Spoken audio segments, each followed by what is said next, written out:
Good afternoon and welcome to our discussion on government's tenure reform. The order of play today is first, I'll give you a 5-minute overview of the government's agenda, the BPF's response, and then some context. I'll then hand across to our panellists who each have 5 minutes to let us have their perspectives on the reforms, and then we'll move on to a Q&A. In terms of housekeeping, please do use the Q&A function for questions. Just makes it easier for us all to pick them up. Our panellists today are Clive Betts MP.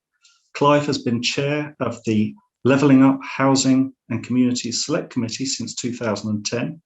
An economist by training, his early career was in local government before becoming a member of Parliament in 1992. Next, we have Helen Gordon. Helen's been CEO of Granger since 2016.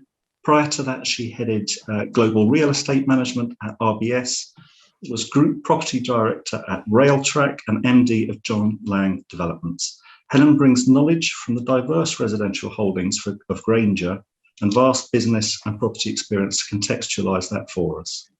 And then we have Yetunde Dania. Yetunde is a partner with Trowers and Hamlins and has 20 years experience advising residential landlords, both public and private, in relation to contentious and non-contentious issues. Yetunde was also instrumental in framing the BPF response from a legal perspective. And finally, we've got Dan Wilson-Craw. Dan is Deputy Director at Generation Rent, leading on communication and research, and has been pushing for reform. It will be incredibly helpful to have his take and hold a mirror up to some of the views we hold as investors or from an investor perspective. So turning now to the reforms, I've got a couple of slides. So here's the reform agenda. Perhaps the most contentious aspect is the end of section 21. It's important to note that members, or most members, already offer at least 3-year terms, and to the best of my knowledge, all measure themselves on how long we can hold on to tenants and so keep voids and churn down. However, the consensus view was that fixed-term tenancies, albeit longer fixed-term tenancies, must be retained to give asset management certainty and so maintain value and property standards. Also very important for members is reform of the courts. So we've got a viable alternative to section 21. Most investors on this call will have been advised by their solicitors at some point or many, many times to rely on section 21 instead of or together with other grounds to end a tenancy in response to a breach. It's been used like that because it works and it limits costs and delays. If it's no longer available, we need to see a modernised court system that processes claims quickly, transparently and fairly. Somewhat related, the BPF would like to see a recalibration of the relationship between PRS landlords and local authorities. So the starting point for local authorities when tenants are in financial difficulty and housing need is to provide help. And perhaps not unnecessarily prolong the eviction process. We'd also like to see more cooperation from local authorities in the enforcement of powers they already have. Next, the landlord register and compulsory redress.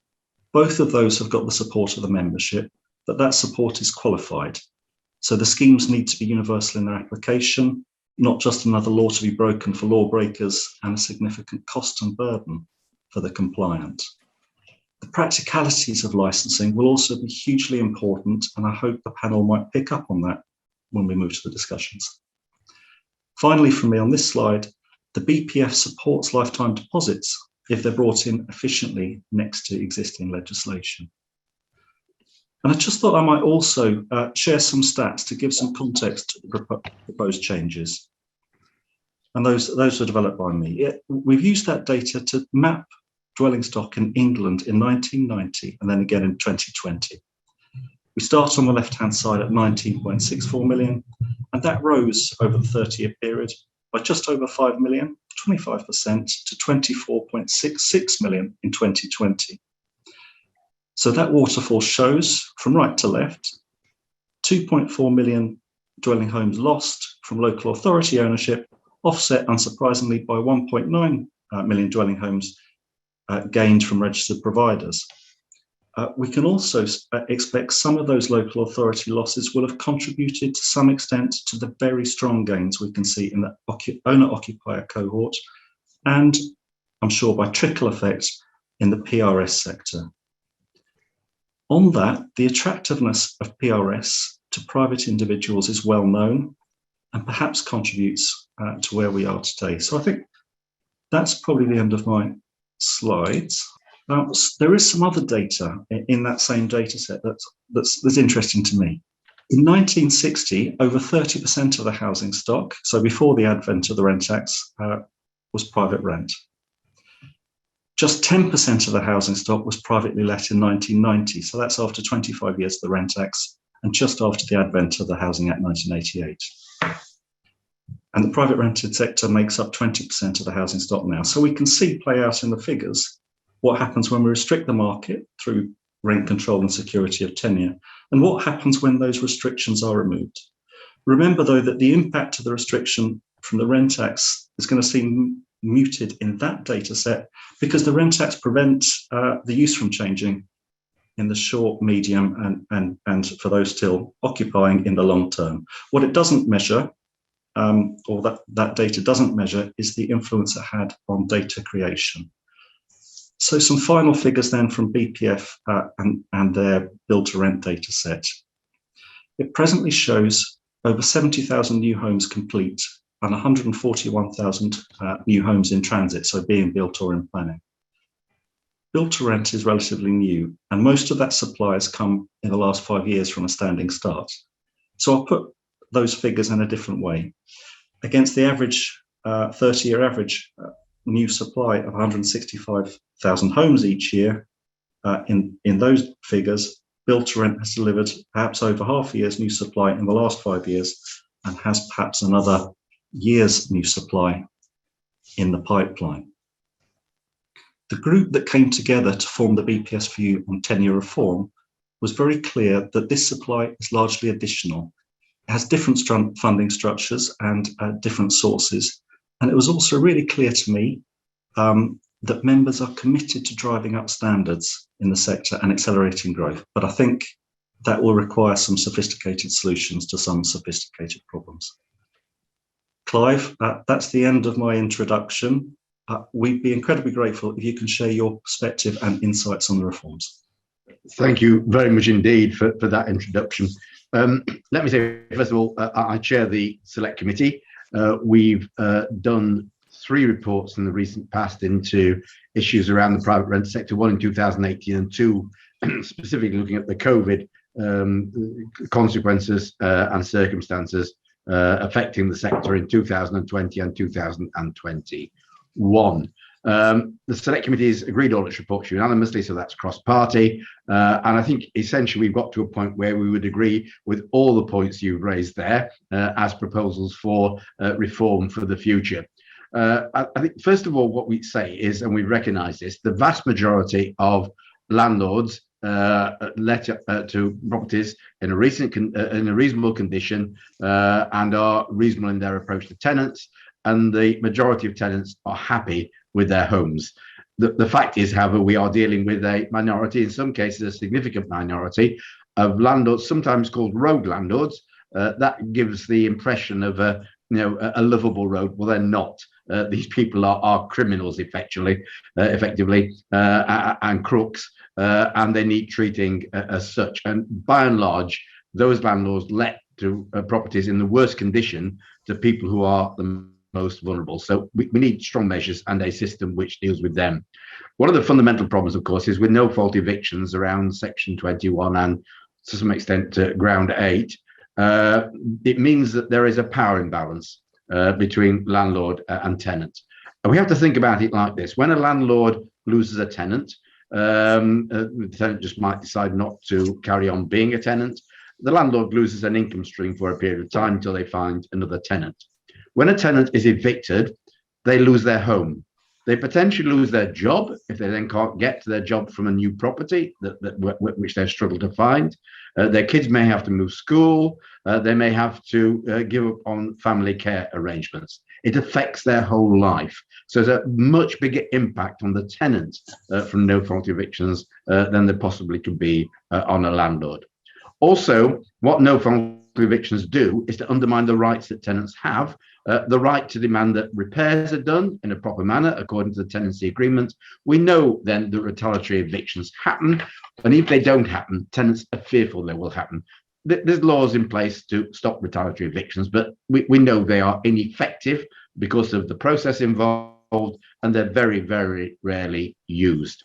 On top of that, the rights of tenants should be protected by councils. Again, we know from all the evidence, councils are desperately short of resources. Many have got private sector housing teams that have been cut by a half since austerity began in 2010. And of the actions taken, it's a handful of authorities are taking any significant actions against landlord, any significant enforcement action. Look at banning orders that were brought in. We support those as a committee, very, very rarely used. And some of these really bad landlords should never be allowed again to let properties of any kind. Indeed, we recommend as a committee to go even further, government wouldn't accept this, that in the worst cases, the property should be confiscated. And that ought to act as a real deterrent to landlords who are making hundreds of thousands of pounds in some cases from renting properties in an absolutely appalling condition. Just to make it clear that we while wanting to see a rebalancing of the rights between landlords and tenants, we also recognise that there are bad tenants who don't pay their rent and commit antisocial behaviour to the disadvantage of their neighbours. So we do support very strongly the creation of housing courts, and recognising the point that was just made, that Section 21 evictions are often used when there are problems with a tenancy, and it's easier to go for a Section 21 order than it is to go through the formal process of proving that a tenant's misbehaved. So yes, we should have housing courts which have a simpler and more effective way of dealing with tenants who are in breach of their tenancy conditions, so landlords who are behaving properly can get rid of tenants in those circumstances without the need for a Section 21 process. Happy to deal with some of the other points in discussion. I think they're some of the key points and conclusions we've come to. Well, that's fantastically helpful. I'm sure we're going to have some questions that come out of that. Helen. So good afternoon. As the introduction said, I'm Chief Executive of Granger, and Granger is the largest listed residential landlord. We have 9,000 properties, and we have about 9,000 in the pipeline. And unusually for us as a business, we have a very close relationship with our customers, and we have just over 2,000 properties that came from the group that in the introduction we were talking about actually were are regulated tenancies from the 1960s Act. So I think I'm probably, of the new build to rent landlords, I'm probably in a unique position of understanding what it's like to have residents who have the right to stay there indefinitely, and also modern build to rent. And the one thing that I would say is that most of the build to rent operators that I know, and it is incremental new housing, work on a business model where we want to keep our residents. So that's the first point, that actually the margins are so thin in terms of creating new homes that we need to keep a high degree of occupancy. And I can say that everybody in Granger is targeted around customer retention. And so therefore it's in our interest to keep good residents in our properties and to keep them happy. Clive's absolutely right. We're in danger of violently agreeing, I think, on a number of factors, that Section 21 is used by landlords primarily because the court system is so slow. And one of the things that we would strongly advocate is the creation of housing courts specialists who really understand all the details and therefore can accelerate. As you would imagine, with a pipeline and a portfolio that's so large, and we've been around for 110 years, one of the main reasons that you keep residents together in an environment is a good community. And so one of the biggest areas of concern for us is actually antisocial behaviour and the impact that it can have.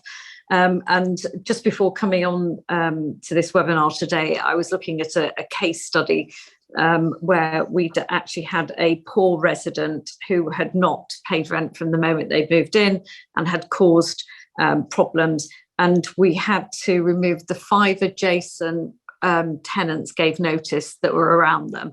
And it took, and admittedly we were partially in the part of this was in the COVID world, but we've got other examples. It took just over 19 months to get a bad tenant out. And that's therefore keeping 6 houses out of the housing market, just in relation to antisocial behaviour. So I would say that, going back to the stats, the good landlords are diminishing. So by that, I mean that although the build to rent sector has provided 74,000 purpose-built homes, equally landlords are diminishing. So we represent around 1% of the sector. And I think that is in part, I think we're going to see, as the stats shared at the beginning show, I think that we are going to see part of our sector diminishing of good landlords if we don't actually bring together Section 21 reforms that enable people to stay in their home at the same time as we refine both the court system and also the grounds for possession, so that we can genuinely deal with all of the issues of managing a good community. I'll pause there, but I'm happy to come back later on things like licensing, etc., because I think Clive made some really good points on that. Fantastic, thanks, Helen. Yetunde, we work together on this from a legal perspective, and perhaps you can give a legal perspective to that as it's come through.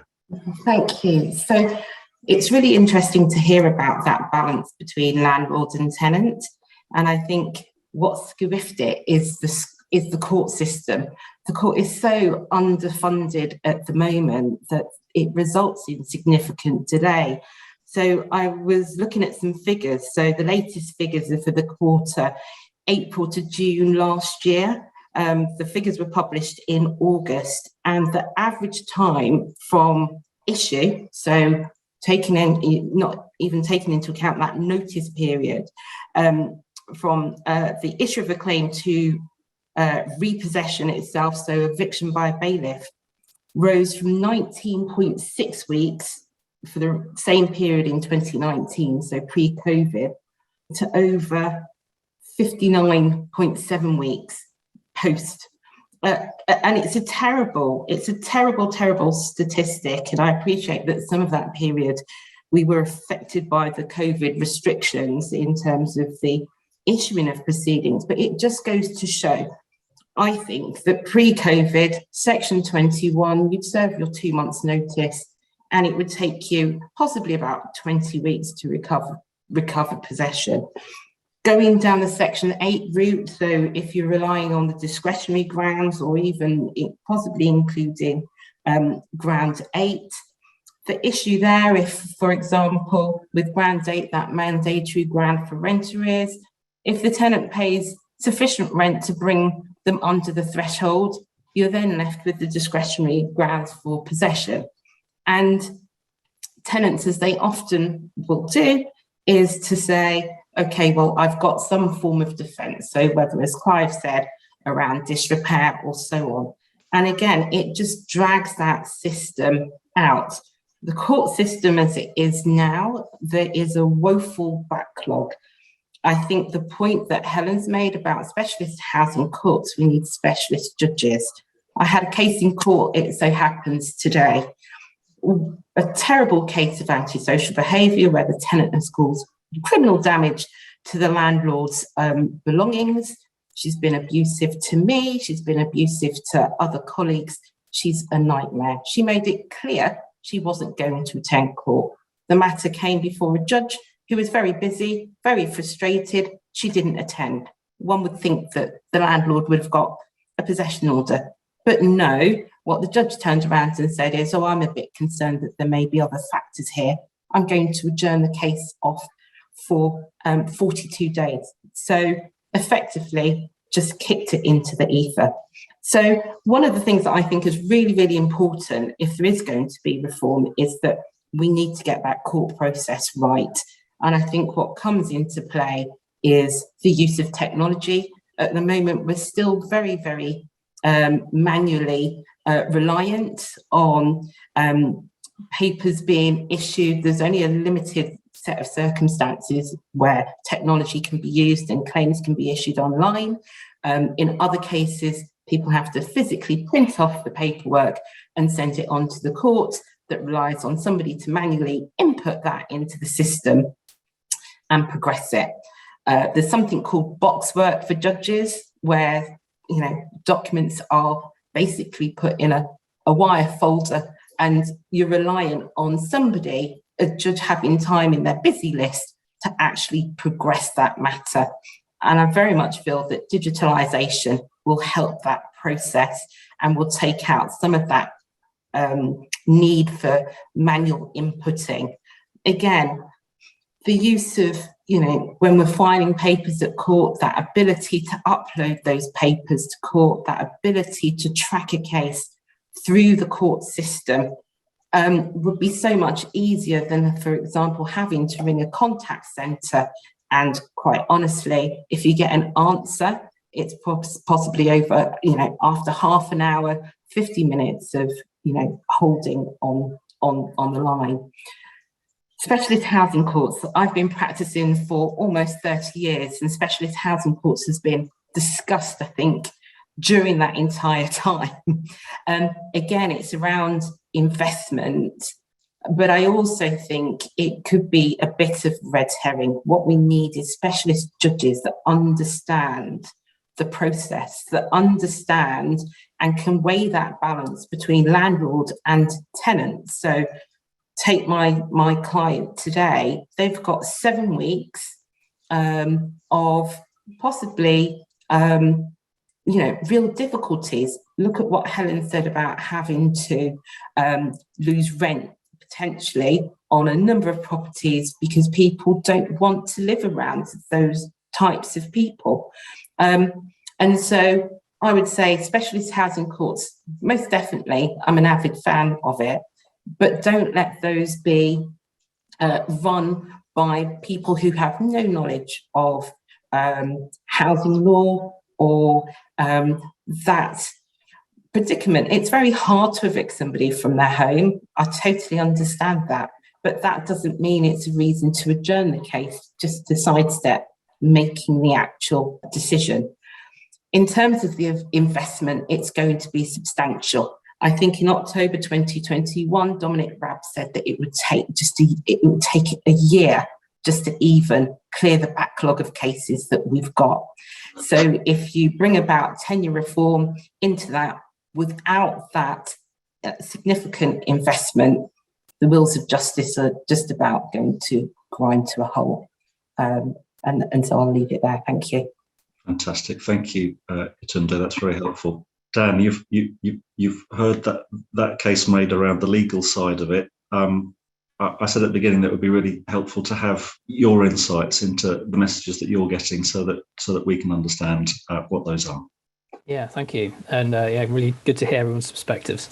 So, as a bit of background to Generation Rent, we're a campaign organisation. We've been running for about 8 years. We represent private renters, all 13 million of them in the UK. As you might imagine, we've campaigned for this tenure reform, in particular Section 21 abolition, which, as Clive has already outlined, means that renters can face the stress, cost and upheaval of an unwanted move when they've done nothing wrong. And the threat of such an eviction undermines their ability and the confidence they have to exercise their rights to a safe home and fair treatment. I should also say the private rental sector has grown significantly in the last couple of decades. So we now have many more families. 1 in 4 families are renting from a private landlord. It's also the population is also aging. I think the median age in the private rental sector is 40 now. So of a head of a household. So you're seeing many more people who are facing a lifetime of renting. And these are all factors that sort of create this urgent need to reform the sector, which was created at a time when politicians sort of assumed that most, if not, well, yeah, the majority of people would become homeowners eventually. But that's clearly not the case anymore. From our perspective, we hear very regularly from people whose landlord is selling up or wanting to move back in, or indeed has reacted to a complaint with a Section 21 notice. So there's sort of legitimate landlords, people who might consider to be good landlords, who are just wishing to sell, and then there's the rogues who are wishing to, either avoid doing repairs, or they simply want to get a new tenant in who will pay a higher rent. So it's those. We are expecting new grounds, a new ground for sale. The key thing for us, so we've got a few tests as to whether these are successful reforms. The first is improving confidence to complain to your landlord, and hopefully as a result of that we'll see better quality of properties in the private rent sector. We want fewer households being forced to move by eviction, which will result in less homelessness, a lower homelessness caseload in the local authorities. And then, given that we are expecting to have grounds for sale for moving back in, we want to make sure that the tenants affected by that aren't impacted in terms of their finances or their health by an eviction that they have no control over. So, for example, having their relocation costs covered as part of the process is quite important to us. I would say also we've been campaigning for a national landlord register, which has been trailed by the Levelling Up white paper. We think that's very important, both from a council's perspective in terms of knowing who their landlords they need to sort of enforce the law around, who they are and where their properties are, but then also for renters to understand exactly who you're renting from. And ideally, the register should tell you a lot of information that is useful to know as a consumer of this property, and ideally educate tenants as to what their rights are. I'll keep my next points brief. I suppose on the question of court reform, our experience is similar to Yetunde's actually, in that a lot of the problems appear to be related to funding, and that's both in terms of funding the courts and making sure that there's a reliable system of cases being processed that gives both the tenants and the landlords some certainty and a good expectation of how they'll be treated. But also we want to make sure that tenants have access to legal advice that they need, particularly if they're in a situation like we've seen many of during the COVID pandemic, where people have lost income, they've got into rent arrears, the welfare system has simply failed to provide them with the replacement of that income to pay the rent. We need to make sure we want to make sure that if people do find themselves in arrears, they have opportunities to resolve that and the ability to defend themselves in court if they're facing eviction. I mean, clearly the welfare system is another kind of source of a lot of those scenarios where the renters doing everything they can in good faith, but it's simply getting further and further behind on the rent. So that's clearly a wider issue that the government isn't addressing in these proposed reforms. We do have we've looked at Scotland a little bit to see what the experience there is. We're a little concerned to see that in a lot of cases where the ground for sale is used, it's used in tandem with arrears or antisocial behaviour grounds, meaning that because it's a mandatory ground, the court approves the eviction order without considering the arrears or ASB side of things, which is a bit troubling in that the burden of proof there is allows the ground to be used in effect as Section 21 in Scotland, and the other concern is that many of these homes are either not sold after the eviction takes place, or they're sold and they're simply sold to another landlord, meaning that the tenant who's been evicted, could very easily have stayed there. That's in about 10% of cases. It's simply sold to another landlord. So we'd like to see more of those opportunities to keep the tenant in place and simply the landlords changing. Ultimately, thinking about investment and why investors should welcome the reforms. From our perspective, I think having clearer obligations and rights in the relationship between landlords and tenant, it would create better expectations.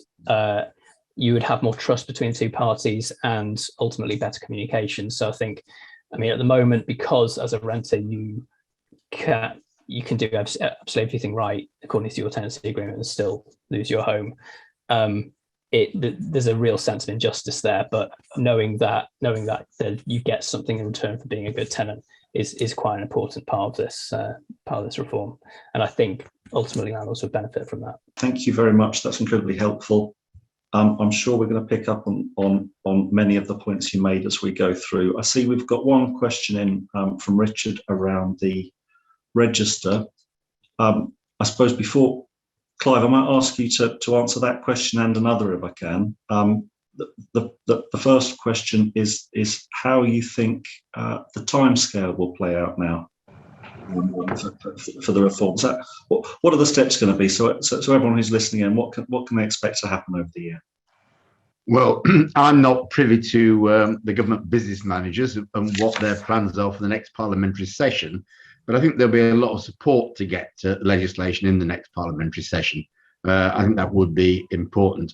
I just put two caveats there. One, parliamentary timetables are full of lots of stuff and no bids from all departments. So you get a slot every so often to do something on a particular subject.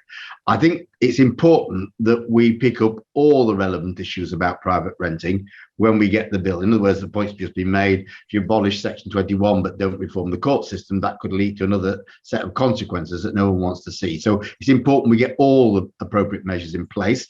That may take a little bit longer, but I think to get them all sorted out will be better than half sorting it out and leaving some aspects not dealt with. The other point again about timing is we have recommended as a committee that we do pre-legislative scrutiny on this.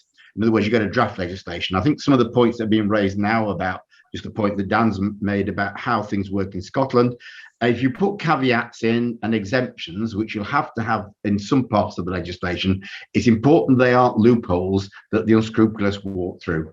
And so having pre-legislative scrutiny of what's proposed and trying to make sure you iron out all those potentials for things to go wrong, I think is again worth probably delaying things about 6 months while the select committee in this case looks at the proposals, takes evidence from all those affected and tries to make sure in the end it's got right. Because essentially on this matter, there aren't big party political disagreements. It's about getting the matter right. And I think select committee can have a very important role in that. So that's what I suggest. Maybe a delay for pre-let scrutiny and making sure we've got everything covered that needs to be covered in one piece of legislation are two important things to bear in mind. Thanks, Clive. That's an example of Helen's violent agreement in practice. And at the landlord register, the question, the Q&A, I think the BPF position is to follow the 2008 RUG report. Do you have any views on that? We haven't particularly looked at that detail, but again, I think it's something that we will pick up in pre-let scrutiny. It's a sort of detail about how things are going to work in practice, rather than is it right to have a register. I think most people think it's right to have a register. All I would say, and it comes on to the point about licensing, you can do as much recording as you want, but in the end, if local authorities haven't got the resources to follow up things that are identified as problems, they don't always amount to great improvements. Thank you. So in terms of how we conduct, I'm quite relaxed if people want to jump in with some thoughts that have come to them as others have spoken. But Helen, one thing that came to me, I wonder if you can talk a little more about asset management for Granger and just how that plays out in practice, just so we can perhaps examine some of Dan's ideas. Yeah, and I think, going back to Dan's point, there are clearly we understand that it's people's homes. I mean, that's why one of our key principles is every home matters, and we see them as people's homes for the long term. But if I can just use the analogy of some of the things, clearly the government, not only a lot of our new stock is new build stock, so this isn't an issue, but on older stock, it's very difficult if the government's also got ambitions in terms of energy efficiency, etc., in terms of improving homes. And so, no doubt, if you're taking out a bathroom, you're taking out a kitchen, you're fundamentally sort of improving the property. In those circumstances, it's very difficult to leave a resident in. So in some cases, in the Granger portfolio, we're very fortunate because we can do temporary relocation, just in fact as any homeowner would do if they were doing major works on their property. But actually being able to get in and to do those improvements. But sadly, in some of our older properties where the tenant has the right to stay for life, quite often they don't want you to go in and do the repairs. And this is where obviously our rents are set by third parties. And in those instances, in part, that is about managing their expenditure. So they're worried that if you double glaze, if you put central heating in, as it was, originally, if you put new kitchens and bathrooms in, they're worried that the rent is going to reflect that. And so you can see there's a tension there. And so I would argue that overall, we've got good and bad landlords, we've got good and bad tenants. And going back to Clive's point, if the register is a way of actually distinguishing that, I mean, the real problem that we all focus on, and whether that's Dan on, the bad landlords, and whether it's me saying, yes, but we've got bad tenants, is that the whole legislation doesn't need to be driven by those exceptions. What we need to do is to find a sensible way through the legislation using registers, using almost pre-qualifications, using signing up to good practices, which actually then means that residents know who they're dealing with and know the sort of not just a lease agreement, but they are able to hold them to account as a good or a bad landlord. Dan, there seems to be a moment for you to come back on some of that if you'd like to. Yeah, I can quickly talk about the question about the register as well. I suppose just a thought on improvements in energy efficiency. I mean, this is obviously, it's probably going to be one of the biggest issues beyond tenancy reform in the next decade.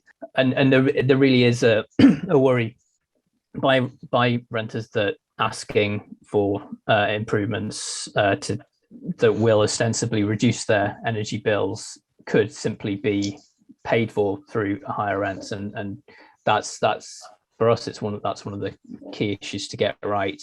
It's where the intersection between tenancy reform and the net zero agenda lies.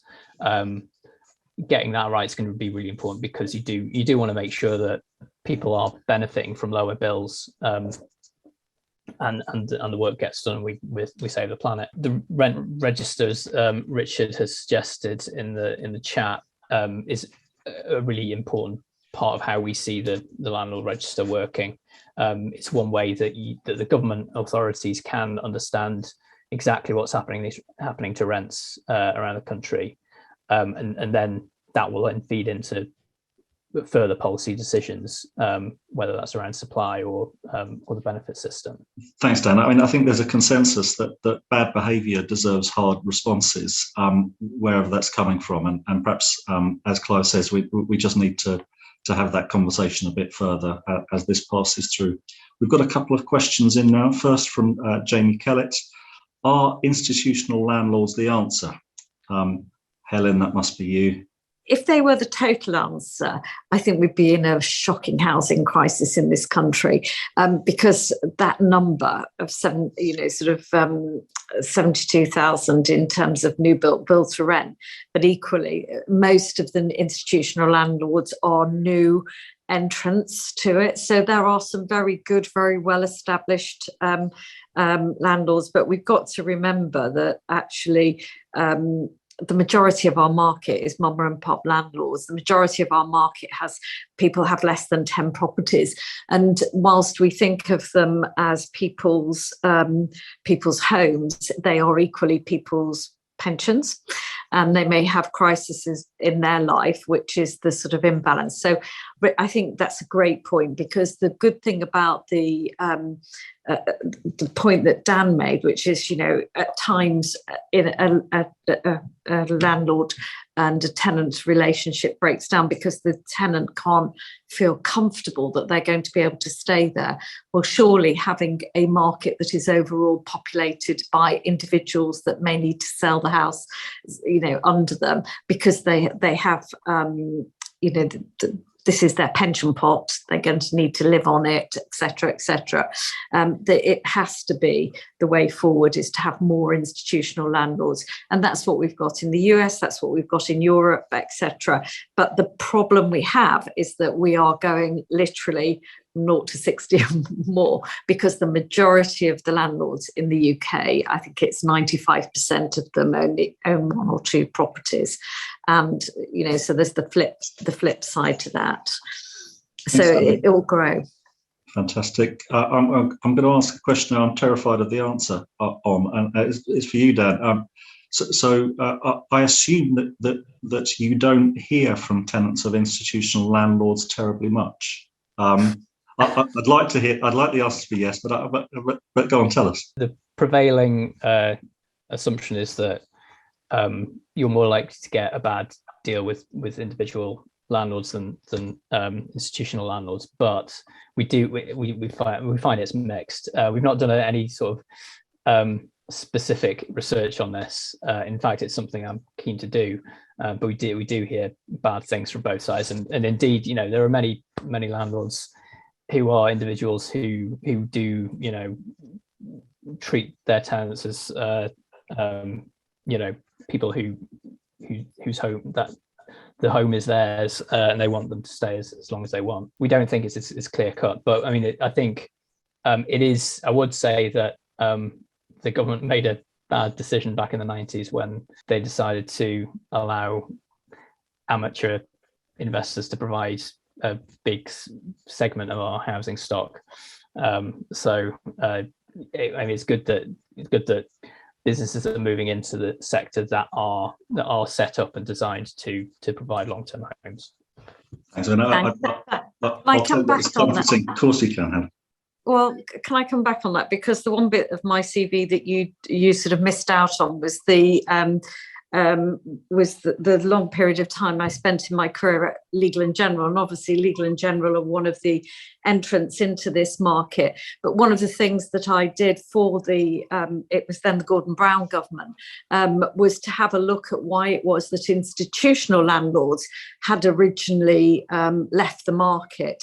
And interestingly, because you have the likes of the big landowners with the Norwich unions and people like that had historically, and Legal & General had historically, and in part it was because of the 60s Rent Acts and actually the difficulties that the imbalance between the relationship and then the brand and reputational issues of the difficulties that emerge from that. And I have to tell you, as someone who manages lots of regulated properties, we have the most amazing team at Granger. The average age of those residents is 78, so they've been with us an awful long time. The team that we have are trained with Age UK. They do amazing work with the residents, but you're always a moment away from when you're not having the access and the relationship and the imbalance, you're only a moment away from somebody missing something on a repair or whatever. So they're really, really management intensive. And I think that's, one of the reasons why the institutions left the market is, it's one of the reasons we do not outsource our operations, because we want to. We can't afford to put an agent between us and our residents. And I think, that comes onto the continuing conversation, because I think all institutional landlords work very hard on this and work very hard on proving it. So I think that will become part of the conversation, Dan. So thanks for that. Yetunde, we have a timetable nearly from Clive, ASAP, but then a deferment, which I think we all support, to look at the issues in detail before we bring something in, so we bring the right thing in. I know you're quite interested in making sure that the law is, the legal side is completely fit for purpose. Is there any other experience where you've seen the courts update at the speed needed here? And have you any other comments you'd like to share with us? It's difficult, isn't it? I think my key point is about that specialism. And I think Dan made a very valid point about access to decent legal advice for tenants. So we've seen that obviously the legal aid rates have been static for many, many years. Many firms now don't deliver that kind of advice. I'm based in Birmingham, and there are a couple of specialist firms for the whole of the region, which makes it, again, very difficult when, yes, there may be a duty solicitor at court, but the duty solicitor will have maybe 5-10 minutes with somebody where you've got a long-standing case that's been ongoing for some time. Their response will be, well, we need to adjourn it so that we can take detailed instructions and so on. And so it just comes back to that investment piece around increasing the rates, encouraging more firms, specialist firms, to come back into this space to be able to advise tenants in particular. So I think Clive's right. As frustrating as it is, the legislation will need to be tested, because I agree it needs to be fit for purpose. I think we've only got one opportunity to get this right. Otherwise, we'll be digging an even bigger hole for ourselves. But I do worry about whether or not at this particular time, coming out of a global pandemic, whether, the government will say, oh, you know what, that's where we're going to redirect funds. It's probably a too big a question, but you may have an instinct. How long do you think it'll take before we're back to pre-pandemic levels of performance in the court system? From what I'm seeing, I think it will be longer than what the government has said of a year. So I'd possibly say a year to 18 months. But again, it depends on what goes into the system at the same time. And I'm not aware of any great rush to move to digitalisation. I think if there was sort of a programme to start moving some cases onto that digital process. So, for example, accelerated possession proceeding. I have a case where my client wants to sell, has got a willing buyer. We issue the accelerated possession proceedings, and it's quite clear that somebody's picked it up at court that hasn't got a clue. Issued in December, they listed it for a hearing in March. I've written to the court, rung the court, can't get through. So, until we start bringing some consistency into this backlog, my worry is it's just, going to be compounded. And so I really feel somebody needs to get hold of it by the scruff of the neck and start saying, okay, we're going to start this, even if it's to deal with this backlog and get on top. Because the one thing that is going up is court fees. The court fees went up in October, maybe not for the issue of possession proceedings, but in fairness, I think if you issue online now, you're now paying the same price as if you issued on paper. And I very much feel that the court system, HMRC, is on a nice little money spinner, but we're not seeing the level of service. So, you know, over the last, I think, 3 months, I have made more formal complaints to the court than I have in my entire career. And that's because things just aren't moving, or the court is being sloppy in the way in which it's dealing with things. So I'm sorry, I don't have any positive news on that front. That's fine. That's perhaps what people expected to hear, but thank you for telling us. A question from Duncan around section 21. Is part of the issue that the majority of tenancies are for 12 months rather than longer, and whether tenants want longer terms? Clive, I wonder if you've got some views on that. Yeah, well, as a select committee, when we initially, I think, came to the view that yes, longer term tenancies might be the answer. I think it's when we thought that the government wasn't minded to look at section 21 and reform it. I can see an argument for that, and in some cases, longer term tenancies might work. But the problem is, as always, will any exemptions to removing section 21's grounds and simply saying, well, it can operate after you've had a longer term tenancy, be simply a reason for the unscrupulous landlords to say, well, that's a way out of us having to offer tenancies where people have a right to stay in them as long as they keep the tenancy conditions. And I think that's really one of the worries about that. And in the end, you know, if we are, from a landlord point of view, looking at longer term tenancies, what's the problem with a tenant staying longer than 3 or 4 or 5 years? If the tenant's paying the rent and the tenant's not acting according to the tenancy conditions, really, what is the problem? And I would just say, yeah, it's fine to say, well, all right, being evicted after 3 years isn't as bad as being evicted after 12 months. But if you've been evicted after 3 years and you've established yourself in that neighborhood and your kids go to school and you've got, you know, the bus route you go on to get a job, in some ways it's worse because you've actually put the roots down in that community, and it's even worse. Now, I agree, most landlords will not want to evict after a long-term tenancy, but some might do. Some might abuse the system. So why not just go back to abolishing section 21 and leave it there? Okay, we've heard it now. I mean, the valuer in me needs to talk up, and I understand. You know, our institutional clients who are investing in the sector are investing in the property to let it out. But there will come times, especially if you've got a blended stock, such as Granger, where properties need to be repurposed, and they may no longer be fit for purpose. And so I think that's something that we'll have to work through together.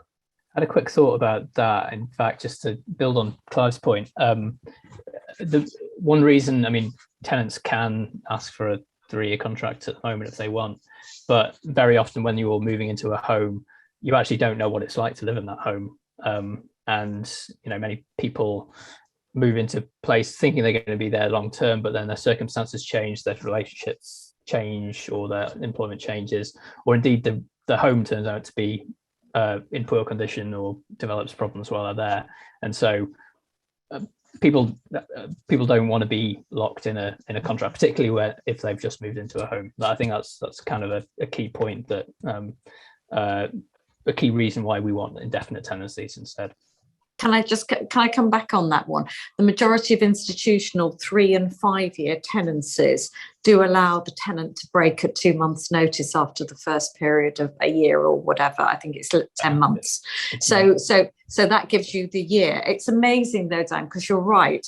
When we first introduced 3-year tenancies and actually 5-year tenancies on family housing, because we appreciate that actually schools, normally children go through 5-year phases in school. And when we first actually offered that, people were still signing up for a year, even though they knew they wanted to stay. And we'd say, why don't you sign up for 3 years? And then if you decide you don't want to, you can break. But the degree of mistrust between, sort of poor landlord relationships that they'd had actually meant that it took us a number of years before people felt confident about signing up for longer leases. Thanks. Could I just ask, with Grangers, how many tenants have you actually evicted at the end of a long-term tenancy? Oh, I can't give it, Clive. I can't give you, numbers, but out of a portfolio of nearly 10,000 tenants, yeah. I think at the moment we've got something like it's sort of 20 or 30 evictions going through, but they're evictions because of bad behaviour, because normally we normally want to keep people in. So in terms of supporting Section 21, I think the sort of the general view of the whole institutional industry is that yes, but in the background of some additional ways in which we can get access and a better court system. So I think that's where the BPF representation came from. Going back to sort of one of the other reasons that we have that tenants should sign up for longer, we will put a cap on rent increases in there. So we would tell people your rent will be no higher than this. We'll agree, and it's usually an inflationary cap in the leases, so people know that they're not going to have a renewal that's going to be expensive, etc. That will actually be one of the bigger challenges, won't it, when we come to abolishing Section 21? It's how you build into the system the right to have rent increases of a proportionate kind, and that I think is going to be one of the big challenges. Yeah. Absolutely, and of course it's a big area. I mean, it's interesting at the moment because it's a big area. I mean, obviously the rent tribunals and sort of the rent offices, if you like, fixing the rent. It's on average, it's so this is where it's a third party, not Granger. I would say our rent increases were anything from, I think it was the last couple of years, was probably a 1% increase, and normally it's usually around inflation or CPI, but the old rent officer system is RPI plus 5% every 2 years. Now that is a much higher figure, and that's where it's independently assessed. So it's an interesting one, and you're hearing horrible numbers bandied about at the moment as a function of supply and demand. And if we don't get this right, if we don't get the reforms right, we will see what happened in San Francisco, what happened in Berlin, what happened in everywhere else that it was introduced, which is incredibly high rent increases, because what happens is that the market just shrinks. So the number of people exit the market, it shrinks significantly, supply demand imbalance, and rents go up generally. So it's important we get it right. It's absolutely important we get it right, and we've seen those figures play out in the figures I introduced at the beginning. I think we're now a minute from the end, and the numbers are starting to drop in terms of participants. Thank you, everyone, for asking questions. A huge thank you to the panelists and to our hosts for organising, especially Ian and Michelle. Playing back, I'm delighted that the conversation has been mature from everyone. The timing's very helpful, and look, I think we think it's absolutely right to get it right. And if it takes a bit longer to do that, then that suits us very well. A final point on the imbalance.